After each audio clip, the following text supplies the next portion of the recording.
Have you ever felt like some people are just protected? Like they're destined for something great, and no matter what gets thrown at them, they just keep winning?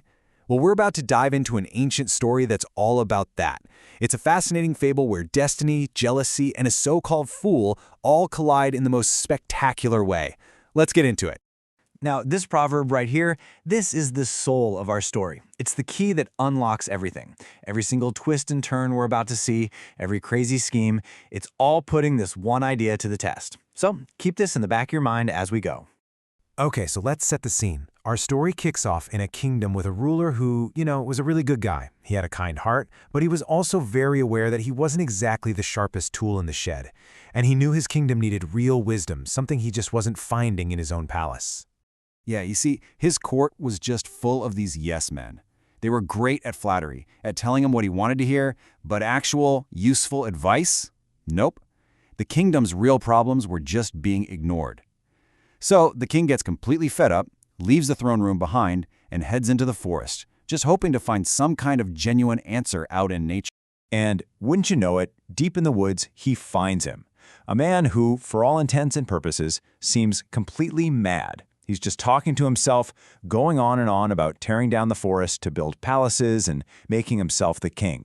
But here's the weird part. In all his rambling, there was this unshakable, absolute confidence. And this is really where the central conflict of our story kicks off. Because the king sees this guy and thinks, whoa, maybe this isn't madness. Maybe it's some kind of strange genius. Maybe this is the guy who can save my kingdom. But his courtiers? Oh no, they see a total threat. This weirdo is a danger to their cushy jobs and their influence. And that spark of jealousy just instantly ignites. And that jealousy? Well, it doesn't take long for it to turn into a full-blown conspiracy. The courtiers start hatching these plots, one after another, to get rid of this newcomer for good. But as we're about to see, fate has a really funny way of turning every single one of their nasty little schemes right on its head. So, check this out. The first test happens on the way to the palace. The man is totally freaked out by everything and makes a run for it. This forces the king and his guards to chase him down a totally different path. And when they finally get to the palace, they get some shocking news. An enemy army was hiding in ambush on the main road, the very road they were supposed to be on. So what looked like a moment of pure panic is suddenly seen as a brilliant move. He's hailed as a hero for saving the king's life. The courtiers are absolutely fuming, so they decide to up the ante. They trick the poor guy, telling him it's a local custom to start the court session by slapping the king. So what does he do? He walks right up and lands this huge slap on the king's neck. The king's crown goes flying off, and out from underneath it crawls a deadly scorpion. Can you believe it? He's a hero again. For saving his life this time, the king gives him a whole palace. You can just imagine the courtiers pulling their hair out. But they still don't give up. For their third plot, they tell him it's a sign of great respect to pull the king's chair out from under him as he sits. So right as the king is about to sit down, the man yanks the chair away. The king stumbles, and everyone sees that one of the chair's legs was broken. It would have completely collapsed. This is where you really see the pattern, right? Every single attempt to make him look like a fool only makes him look more brilliant. And for this, he's made general of the entire army. Okay, at this point, the courtiers are just completely desperate. Their little tricks have backfired in the most spectacular ways possible. So they go for broke.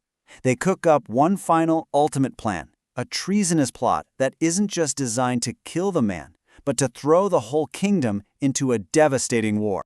The plan was as simple as it was evil. They secretly got in touch with a neighboring king. They lied and provoked him into attacking their own kingdom. And they made a deal. Our forces will basically stand down just as long as you make sure your army targets and kills our new so-called foolish general first. It's straight up treason. So there he is, a general on a battlefield, betrayed by his own side, facing an entire enemy army that has one job, to take him out. It is a completely impossible situation. So you have to ask, has his unbelievable luck finally run out? But remember what this story is all about. It's about destiny. And just when you think it's all over, when all hope seems lost, fate steps in probably the most shocking way you could imagine. An animal is about to change the course of history.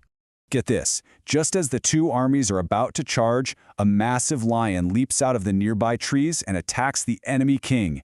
And without even thinking, our madman hero jumps into action, fights off the lion, and kills it, saving the life of the very man who was sent there to kill him.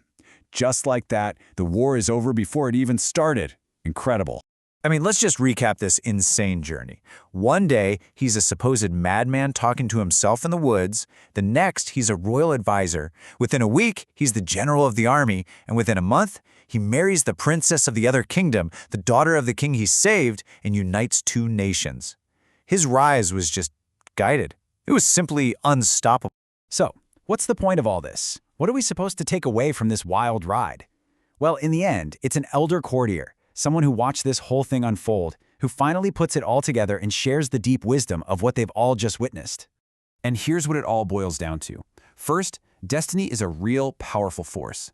What's meant for you will find you. Second, jealousy is a poison that only ever hurts the person holding it. Look at the courtiers. They only destroy themselves.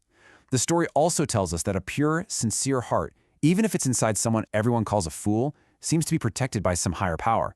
And maybe the biggest lesson, that true honor, the kind that fate gives you, can't be stolen away by petty human schemes. The real advice here? Stop wasting time being envious of others and go earn your own success. All of this brings us to one final big question for you to think about. After hearing this story of impossible luck and these crazy unintended consequences, what does that word fate or destiny really mean in your own life? It's definitely something to chew on. Thanks for joining me for this one.